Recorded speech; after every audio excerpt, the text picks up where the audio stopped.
Olá, tudo bem? Tudo tranquilo com você? Que bom!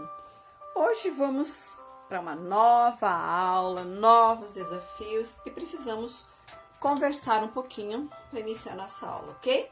Então, vamos ver o que eu escolhi para você hoje. O título da nossa meditação de hoje é Nossas Necessidades Mais Profundas. E o verso para memorizar hoje, para refletir, é o Salmo 42, versículo 1. Como suspira a corça pelas correntes das águas, assim por ti, ó Deus, suspira minha alma. E eu vou contar para você uma historinha de uma jovem chamada Norma Jeanne Monterson, que nasceu em Los Angeles no dia 1º de junho de 1926. Mas infelizmente ela foi abandonada pela mãe biológica, cresceu sem saber quem era o pai e mais tarde foi levada para viver com os pais adotivos que tinham problemas mentais.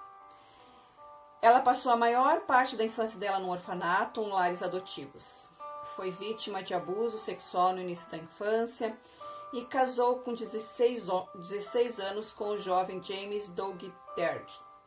E em 1944 ele partiu para o combate no Oceano Pacífico durante a Segunda Guerra Mundial. E esses traumas da infância, então, deixaram a vida dessa jovem com marcas inesquecíveis. Então, um dia, um fotógrafo, o David Conover, ele recebeu então crédito porque ele descobriu essa jovem, a Norma, como modelo. E ali a vida dela, então, começou a ser diferente. E aos 20 anos, ela recebeu o nome de Marilyn Monroe. Marilyn em homenagem à atriz Marilyn Miller e Monroe por ser sobrenome de solteiro da sua mãe biológica. E ao longo dos anos, essa jovem construiu uma carreira bem-sucedida como estrela. Mas no dia 5 de agosto de 1962, ela foi encontrada morta em sua casa em Los Angeles, provavelmente por causa de uma overdose de barbitúricos. Quer seja verdadeira ou não a história da vida dessa jovem, o que nós confirmamos é que, apesar da beleza física, o sucesso público, eles não suprem as necessidades emocionais e existenciais que nós temos. Então, por volta de 1951, ela escreveu em um dos seus diários: sozinha, eu sou sozinha, estou sempre sozinha, não importa o que aconteça. No poema Mal Secreto, do Raimundo Correia, ele sugere: se pudesse o espírito que chora ver através da máscara da face, quanta gente, talvez, que inveja agora, nos cause, então, piedade, nos causasse. A verdade é que muitos corações humanos sangram com feridas morais e sociais que se recusam a ser curadas. Há um livro chamado Desejar Todas as Nações que ele fala o seguinte: o inexprimível anseio do coração humano que não se satisfaz com prazeres, fortunas, conforto, fama ou poder. Esses anseios vêm de Deus para nos conduzir a Jesus, o único capaz de trazer real sentido à vida. Se você tem algo que magoa você hoje, seu presente é instável e o futuro é incerto, entregue a sua vida a Cristo e deixe que Ele tome conta de todos os seus fardos. Então, eu quero que realmente, daqui para frente, você entregue tudo nas mãos de Deus e deixe Ele dirigir a sua vida, ok? Para que o seu dia hoje seja inesquecível. Muito bem, essa foi a nossa reflexão de hoje. Agora vamos trabalhar, vamos para o conteúdo novo que nós vamos relembrar, na verdade, né? Porque você já viu esse conteúdo há um tempo atrás, mas agora você precisa revisar. Então vamos trabalhar com a polissemia. Bom, só para lembrar a você que o significado dessa palavra poli significa então muitos. Ok? E agora, sema significa o quê?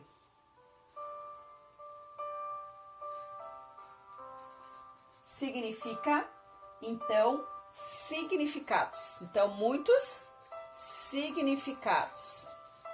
Ok? Ótimo. Professora, ainda tem ico. O ico significa relativo a. Então, é relativo a uma palavra com muitos significados. Você observa que uma mesma palavra ela pode ser polissêmica em relação ao conjunto de uso, certo? Bom, então agora eu quero que você analise aqui uma charge que eu estou aqui com você, para que você visualize ali ok? Eu vou ler para você. Leia a charge abaixo. Aí você tem um médico, um paciente ali, o médico está escutando, né? Com estetoscópio, aí o paciente pergunta: a situação não está boa? É grave, doutor? E o doutor fala: é grave. Onde você tem isso, professora? Abra sua apostila 2 aí na página 28 que você vai encontrar essa charge aí. Bom, nós sabemos que as charges, elas são textos que servem para o quê? Para criticar situações com certa dor de ironia, de humor, de espirituosidade, certo? Agora, eu quero que você lembre o seguinte, vamos lá. Vamos lembrar, então, agora, que circunstâncias, o que acontecimento do cotidiano gerou, então, para o chargista essa resposta. Olha, quando o médico diz é greve, puxa o bolsinho do jaleco para fora e está vazio, o que estava acontecendo neste momento? Há uma greve, certo? Aí tem o quê? Uma greve aonde? No sistema público de saúde. Então, nós temos uma greve. Ótimo. Mas agora, que elementos não verbal eu posso ter aqui nessa charge de que realmente estava acontecendo uma greve? Olha só, observe que ele está puxando o bolsinho dele, do jaleco dele para fora. Isso significa o quê? Significa que ele recebe uma baixa remuneração salarial, né? Então, isso que gera uma greve. Agora, que palavra?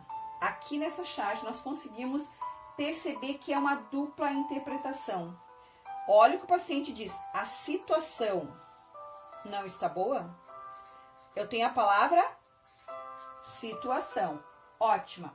O que é que nós podemos entender dessa palavra? Como o paciente está usando essa palavra? Qual é o sentido? Quando ele fala a situação não está boa, ele está falando do quê? Exatamente. Ele está falando com relação à saúde dele, do paciente. Ok? Agora, o médico, ele entende. E aí pergunta, né, o paciente, é grave? E aí, então, o médico entende, é greve. Por que ele entendeu essa palavra situação? Porque para ele é mais uma situação com relação ao quê?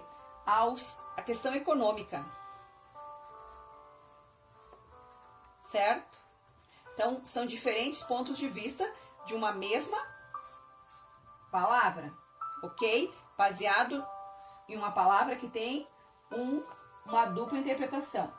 Bom, o duplo sentido dessa palavra aqui, da situação, se deve a um fato que nós estamos trabalhando, que é o quê? A polissemia. Nós estamos trabalhando a polissemia, ok? Os dois elementos da palavra não são tão distantes assim um do outro. Tudo indica que os dois sentidos, né, eles estejam associados apenas a uma palavra. E que palavra é essa que está no último balão e escrita de uma forma diferente, está em vermelho, certo? E aí eu tenho o quê? A palavra greve. E agora a palavra greve, ela está sendo apresentada de uma forma diferenciada. Por quê? Porque está indicando o quê? Um tom de voz diferente. Um tom de voz de quê? De protesto, de raiva, que é usado pelo autor. E a cor vermelha está associado o quê? A movimentos revolucionários. Aí você sabe que lá na história os movimentos revolucionários, de alguma forma, aparecia a cor vermelha. Certo? Então, você está analisando junto com a professora? Muito bem. Continua aí. Mas também a cor vermelha lembra o quê? Lembra sangue. Ele é médico, né? Então, está associado a sangue. Por isso, ela é considerada por muitos como a cor da paixão. O vermelho. A cor da paixão, dos sentimentos fortes. Tanto que lá na ambulância, a palavra ambulância, ela está pintada de vermelho e ainda tem um símbolo da cruz. E às vezes ela está pintada de preto, mas tem o símbolo da cruz, é vermelha. Ok? Então você percebeu que é uma crítica aqui vinculada nessa charge. E qual é o efeito de sentido desse greve e grave? Qual é o sentido dessas duas palavras? Então vamos lá. Olha o que a charge está criticando. As condições. Está criticando as condições. Condições de quê, professora? Então vamos lá. Está criticando as condições. Certo? As condições de quê? De vida do médico do sistema público. Então, a subversão da palavra grave, transformando ela em greve, certo? Fica o que? Embutida a crítica de que os médicos que deveriam estar preocupados com o estado de saúde e com a vida do paciente estão pondo em risco o quê? A saúde da população por causa da remuneração que eles recebem. Então você percebe que essas duas palavras, greve e grave, elas retomam algo muito importante, que é a questão que? Financeira ou a questão econômica acima do que? Da saúde. Interessante, né? Pois bem, tudo isso por quê? Porque nós tivemos uma palavra ali, ó, polissêmica, situação. Ela adquiriu mais de um sentido aqui nessa charge. Ótimo? Ótimo. Tranquilo, né? Bom de analisar. Mas aí na página 29 você tem esse outro textinho aqui, ó. Que você vai abrir a sua apostila e vai acompanhar aí a sua professora. Ok? Então vamos lá. O galo do vizinho encontra um buraco na cerca e começa a brigar com seu velho companheiro de madrugadas musicais. O invasor do quintal alheio é branco, o outro vermelho.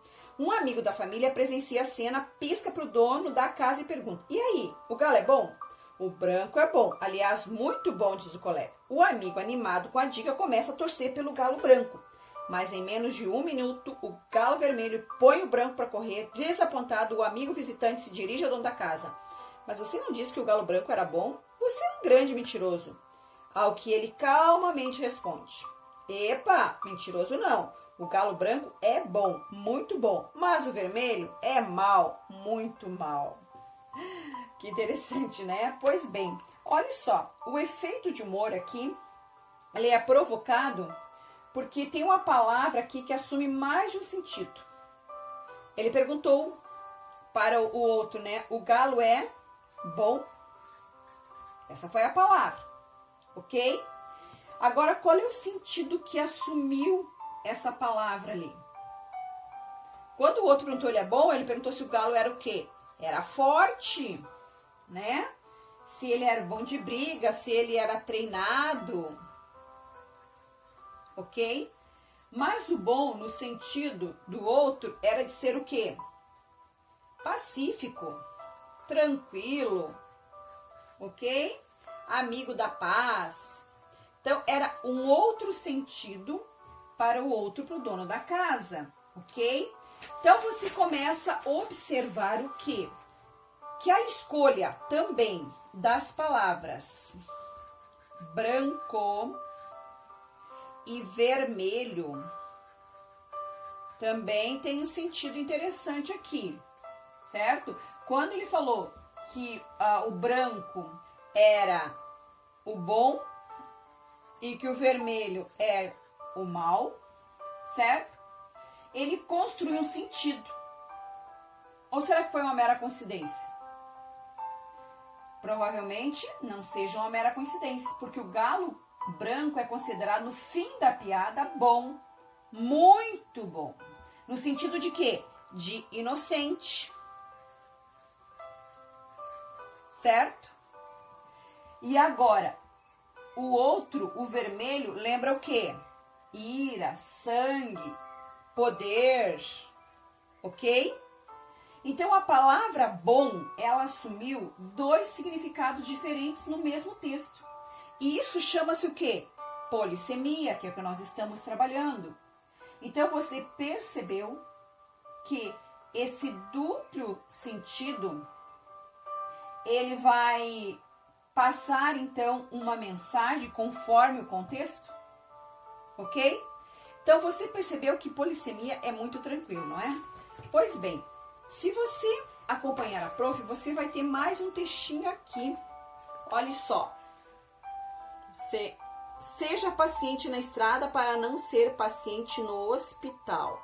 E aí você tem aqui um fenômeno linguístico que acontece aqui com a palavra paciente. Olha só o que acontece nessa outra aqui. Eu tenho o trabalho com a palavra paciente. E a palavra paciente aqui, ó, seja paciente. O que é ser paciente? É ser calmo, tranquilo, ok? Na estrada. Para não ser paciente no hospital. O que seria paciente? Então, seria o quê? O doente, o machucado, o acidentado. Então, a palavra paciente, ela acaba assumindo dois contextos. No primeiro tem sentido de calmo e prudente, tranquilo, e na segunda de alguém sujeito a cuidados médicos, ok? Então, isso aqui, nós podemos perceber que é uma polissemia? Sim, é uma polissemia. Viu que interessante? Então, eu preciso entender a polissemia dentro de um contexto. Não existe uma polissemia fora de um contexto, ok? Muito bem, fico muito feliz com você. Mas agora, vamos analisar mais uma aqui com você, ok? Então, vamos lá, vamos analisar mais uma aqui com você. Olha, aqui você tem mais uma aqui, mais um texto. E texto com imagens é muito legal da gente trabalhar, da gente analisar. Olha aqui o que diz aqui, ó. Leia o texto a seguir. Você tem esse mesmo texto na página 33. Primeira vara da infância e da juventude. Minha mãe que era juíza, ok? Bom, aí eu pergunto para você, qual é a temática central quando fala primeira vara da infância e da juventude? E depois abaixo tem a minha mãe que era juíza e uma mão segurando uma varinha. Qual era a temática? A temática era o quê? A lei da palmada. Ok? Que você sabe que agora você não pode bater o seu filho, certo?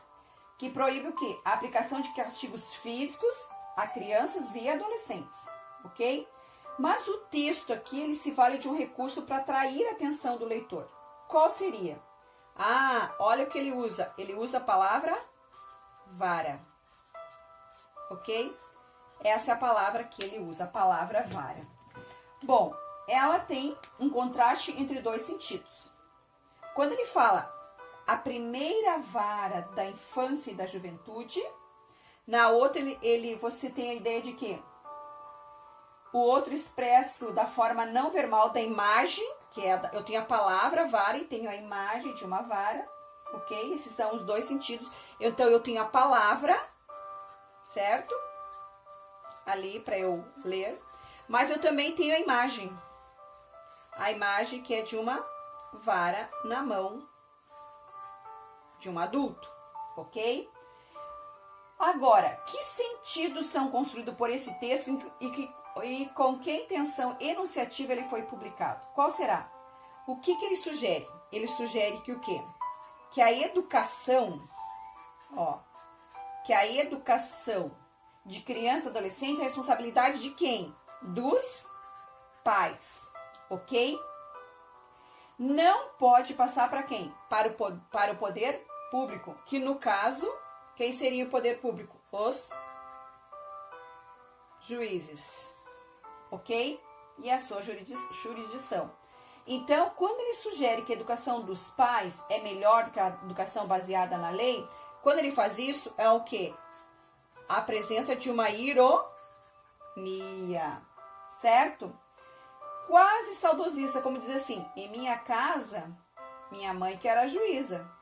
Será que existe uma polissemia aqui? Você consegue ver uma polissemia? Não. O que nós vimos aqui? Uma ambiguidade. Ok?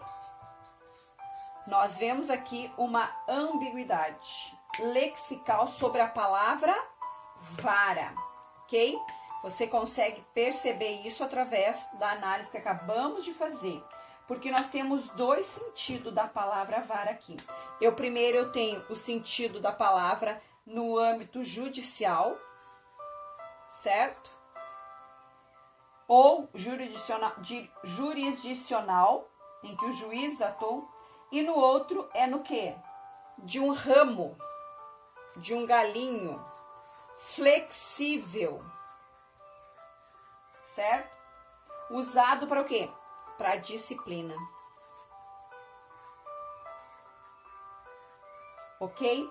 Então, o que você percebeu com isso? Você percebeu que a ambiguidade, olha aqui, a ambiguidade, certo? Que está aqui, a palavra vara, esse exemplo que nós estamos analisando, ela é geralmente usada em textos de humor. Por quê? Porque a finalidade é produzir um riso, fazer uma crítica, ok? Mas aqui, qual é o efeito que ela provoca? Aqui a crítica é o seguinte, de que é necessário a disciplina, ela precisa de uma lei, certo? E de um órgão, que é a vara da infância e juventude. Ela precisa de um órgão, ok? Para tratar de assuntos de disciplina e educação de criança e adolescente. E de quem é essa obrigação? Da família. Família que tem que educar e disciplinar, ok? E também tem um som saudosista, quando diz assim, minha mãe que era juíza. Como se o autor estivesse dizendo que naquele tempo dele, a repreensão era eficaz. E aonde eu consigo ver isso? Aí eu tenho essa palavrinha aqui, o era, que é do verbo ser. Esse ser aqui, essa palavra ser, no pretérito imperfeito, no era, dá esse efeito saudosista. Então você percebe que a ambiguidade, ela ocorre quando há uma dupla interpretação causado não pela ambiguidade só de uma palavra individualmente, mas de um contexto. Você percebeu que vara aqui é a palavra vara e uma varinha aqui. Mas há toda uma análise por trás, qual é o objetivo de se trabalhar realmente a ambiguidade, ok? Então você percebeu a diferença da ambiguidade para a polissemia? Elas não são iguais, não são a mesma coisa. Então você percebe que a ambiguidade, ela não vai aparecer no seu texto dissertativo argumentativo, mas ela vai aparecer em outras tipologias textuais, a fim de que fazer uma crítica a algo, a um assunto, a uma situação, ok? E a polissemia, você vai colocar uma palavra com significados diferentes para retomar, então, o seu ponto de vista, ok? Nossa aula era hoje, tranquila, era essa que você aprendeu, está acompanhando aí, marque na sua apostila as partes mais importantes, ok? Vejo você na próxima aula. Até! Bye, bye!